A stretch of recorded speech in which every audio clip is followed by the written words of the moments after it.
कहानी शुरू होती है स्पेन की एक ऐसी जेल से जहां इंसानों को इंसान नहीं समझा जाता। कैदियों पर होने वाला जुल्म रोज का खेल था, लेकिन हर जुल्म की एक सीमा होती है। उसी सीमा को तोड़ते हुए कैदियों का लीडर मेलामंडर अपने साथियों के साथ सिस्टम के खिलाफ बगावत छेड़ देता है। जेल के अंदर माहौल पहले ही सुलग रहा होता है, तभी ओलिवर नाम का एक नया गार्ड वहां कदम रखता है। उसकी ड्यूटी तो अगले दिन से थी, मगर सीनियर्स को इम्प्रेस करने की चाह उसे एक दिन पहले ही जेल के अंदर ले आती है। उसे जरा भी अंदाजा नहीं था कि ये पहला दिन ही उसकी जिंदगी का सबसे खतरनाक दिन बन जाएगा।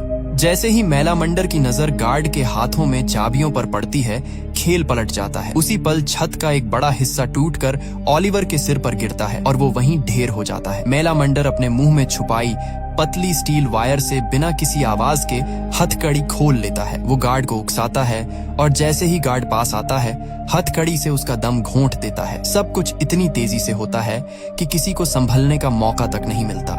ओलिवर के साथ मौजूद दूसरा गार्ड उसे घसीटते हुए एक खाली सेल में छुपा देता है, सेल नंबर 251। तब तक ओलिवर बेहोश हो चुका था। उधर बगावत आग की तरह फैलने लगती है। कैदी ताले तोड़ देते हैं, कॉरिडोर पर कब्जा कर लेते हैं। हर तरफ आग, धुआं और चीखें गूंजने लगती हैं। पूरी जेल दहशत में डूब जाती है। ओलिवर का साथी गार्ड दुविधा में पड़ जाता है कि उसे बाहर ले जाए या नहीं, लेकिन डर हावी हो जाता है। वो सोचता है अगर भागने की कोशिश की तो दोनों पकड़े जाएंगे और जिंदा नहीं बचेंगे। मजबूरन वो ओलिवर को वहीं छोड़कर चला जाता है। बेहोशी में पड़ा ओलिवर चारों तरफ से आती चीखों, मारपीट और तोड़फोड़ की आवाजें सुन रहा था। ऊपर कंट्रोल रूम में जेल का डायरेक्टर सीसीटीवी स्क्रीन से सब देख रहा था, लेकिन वो भी बेबस था। उसे समझ नहीं आ रहा था कि मेलामंडर का असली मकसद आखिर है क्या।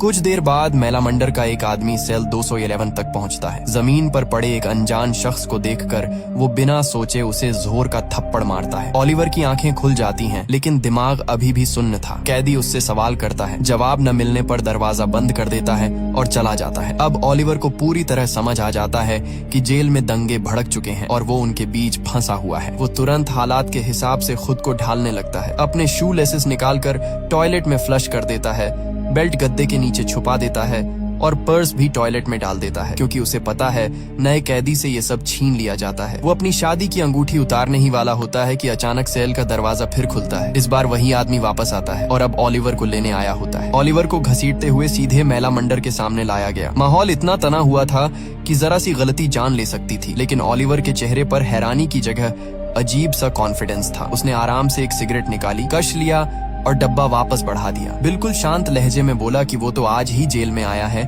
और सिर पर लगी चोट गार्ड्स की पिटाई का नतीजा है। उसके चेहरे पर न डर था न घबराहट। यही बात मेलामंडर को खटक गई। चेहरा इतना मासूम लग रहा था जैसे उसने जिंदगी में कभी किसी का बुरा ही न किया हो।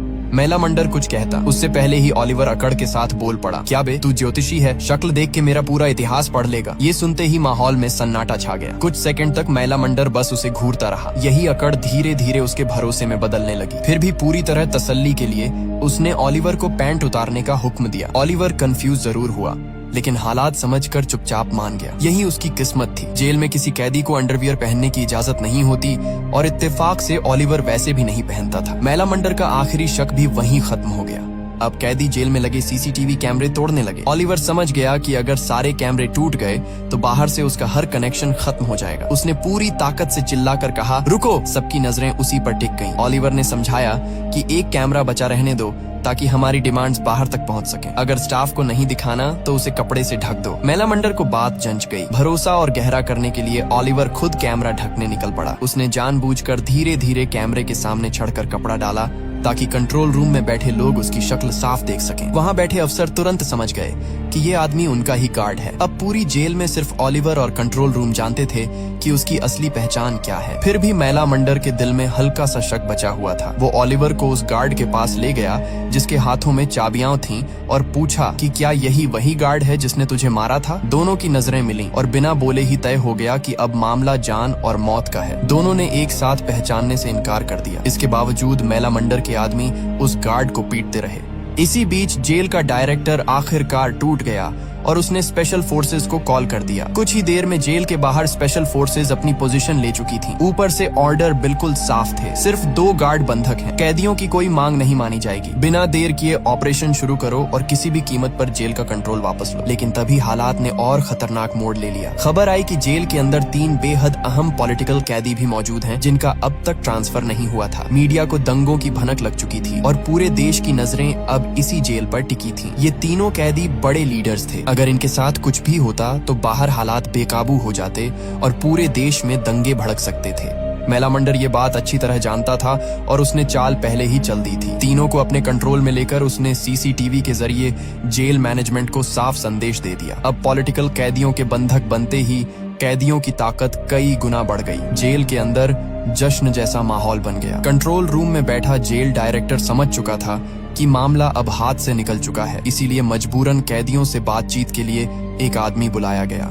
इसी दौरान मेलामंडर का पुराना रिकॉर्ड भी सामने आया। 10 साल पहले भी उसने इसी तरह की एक बगावत की थी, जिसमें एक गार्ड की जान चली गई थी। उसी दिन से वो जेल के अंदर खुद को बॉस समझने लगा था। अब उसने ओलिवर की तरफ देखा और कहा कि डिमांड्स लिखने में उसकी मदद करे। मांगे सुनने में बड़ी नहीं थी, लेकिन सिस्टम के लिए चुभने वाली थी। जेल के कमरों की हालत सुधारी जाए, हर 15 दिन में परिवार से मिलने का हक दिया जाए, बीमार कैदियों को ढंग के हॉस्पिटल में इलाज मिले, न कि सलाखों के पीछे खड़े होकर डॉक्टर बस दूर से देख लें। मेलामंडर ने गुस्से में एक पुरानी बात भी याद दिलाई। पहले एक कैदी के दिमाग में ट्यूमर था, लेकिन उसे झूठा कहकर नजरअंदाज कर दिया गया। दर्द से तड़पते हुए उसकी वहीं मौत हो गई। यही वो जख्म था जिसने इस बगावत को आग बना दिया था। ओलिवर को मेलामंडर की डिमांड्स में कुछ भी गलत नहीं लगा। उल्टा उसकी लीडरशिप और सोच देखकर वो अंदर ही अंदर इम्प्रेस हो गया।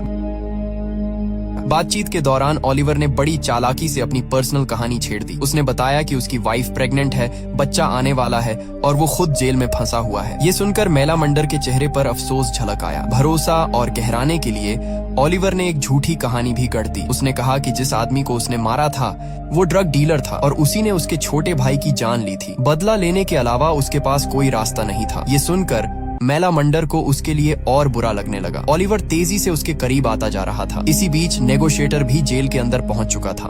मेलामंडर ने ओलिवर से कहा कि उसकी तलाशी लो। ओलिवर ने बड़ी समझदारी से तलाशी लेते हुए ही तीनों पॉलिटिकल बंदियों की लोकेशन बता दी और फिर अपनी डिमांड्स नेगोशिएटर के सामने रख दी। नेगोशिएटर ने भरोसा दिलाया कि वो ये मांगे ऊपर तक पहुंचाकर लौटेगा। जाते जाते मेलामंडर ने एक और बात जोड़ दी। उसके लोग सुबह से काम कर रहे हैं, भूखे हैं, उन्हें अच्छा खाना चाहिए। साथ ही उसने ये भी कहा कि ओलिवर को उसकी पत्नी से बात करने दी जाए। नेगोशिएटर ने कहा कि कॉल करवाना उसके कंट्रोल में है, वो ओलिवर को साथ ले जाएगा और थोड़ी देर में वापस छोड़ देगा। मेलामंडर ने बात मान ली, लेकिन सख्त लहजे में चेतावनी भी दी कि ओलिवर को कुछ नहीं होना चाहिए। इतने कम वक्त में वो ओलिवर पर जरूरत से ज्यादा भरोसा करने लगा था। ओलिवर समझ गया कि ये उसके लिए सुनहरा मौका है, लेकिन गेट खुलने से पहले ही अंदर से एक तेज चीख सुनाई दी। आवाज सुनते ही मेलामंडर ने नेगोशिएटर को पकड़ लिया और ओलिवर को देखने भेजा कि हुआ क्या है। ओलिवर दौड़कर पहुंचा तो पता चला कि 2 कैदियों में झगड़ा हो गया था। एक के सिर पर गहरी चोट लगी थी और वो बेहोश पड़ा था। कंट्रोल रूम में बैठे स्पेशल फोर्सेस कमांडर ने ये सब कैमरे में देखा और गलत समझ बैठा कि कोई बेहद अहम शख्स मारा गया है। उसने बिना देर किए अटैक का ऑर्डर दे दिया।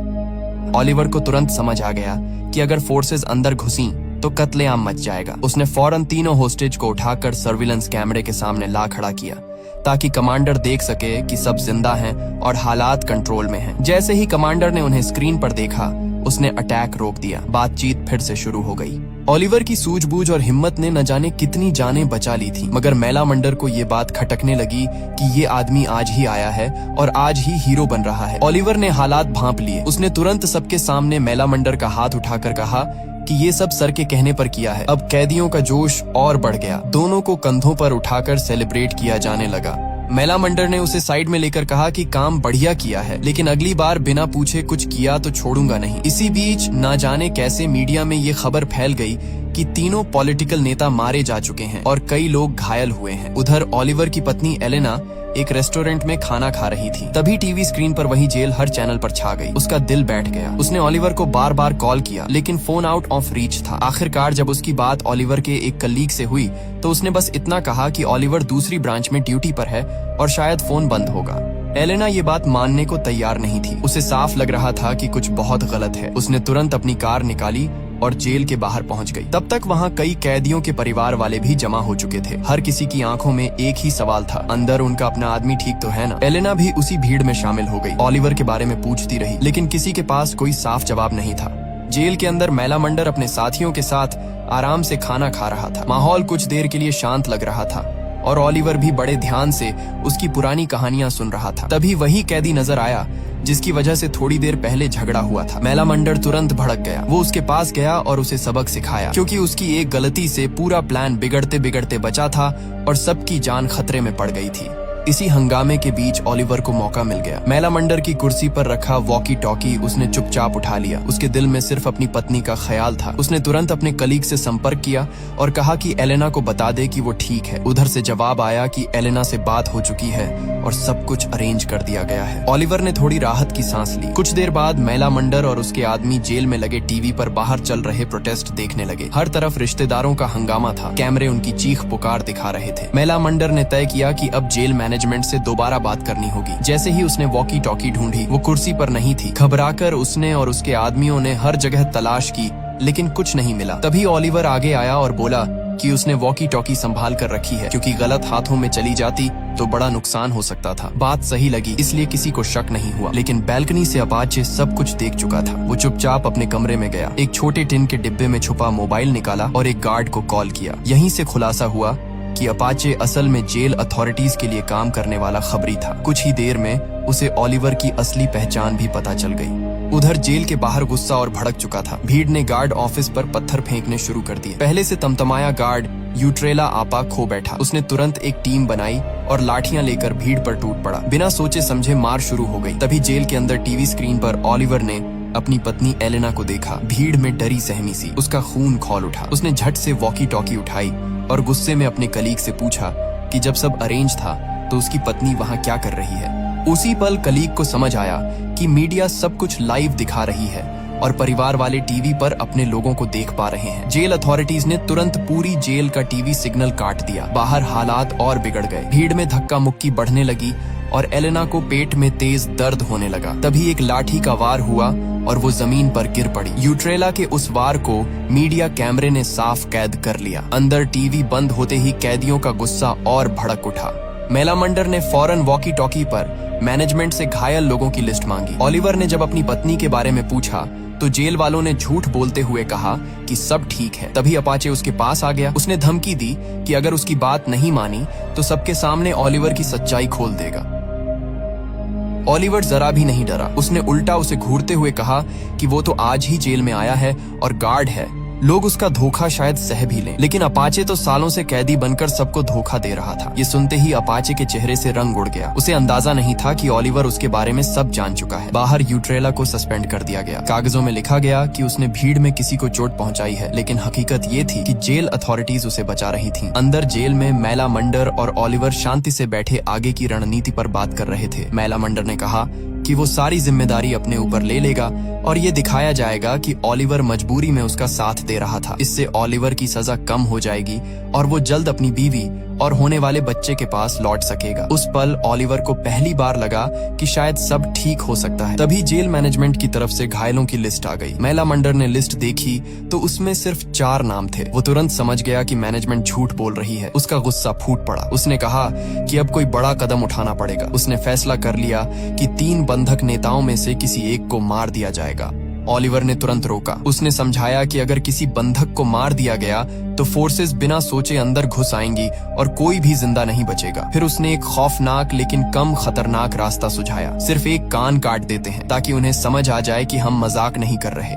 ये जिम्मेदारी ओलिवर को ही दे दी गई। उसने जल्दी से काम खत्म किया ताकि दर्द कम से कम हो। थोड़ी ही देर में कटा हुआ कान जेल मैनेजमेंट को भेज दिया गया। अब उनके पास कोई रास्ता नहीं बचा था। उन्हें असली लिस्ट भेजनी पड़ी। लेकिन जैसे ही ओलिवर ने वो लिस्ट पढ़ी, उसके पैरों तले जमीन खिसक गई। उस लिस्ट में उसकी प्रेग्नेंट पत्नी एलेना का नाम भी था। इसी दौरान अपाचे ने बाहर से एक वीडियो हासिल कर लिया। वीडियो में साफ दिख रहा था कि यूट्रेला लाठी से एलेना पर वार कर रहा है। ओलिवर बार बार वो वीडियो देखता रहा। हर बार उसका गुस्सा और दर्द बढ़ता गया। एक तरफ वो अंदर सबकी जान बचाने की कोशिश कर रहा था और दूसरी तरफ उसकी बीवी को बाहर बेरहमी से पीटा गया। ऊपर से उसके अपने क्लीग्स ने उससे झूठ बोला। गुस्से में कांपते हुए ओलिवर ने डिमांड की कि यूट्रेला को तुरंत अंदर भेजा जाए।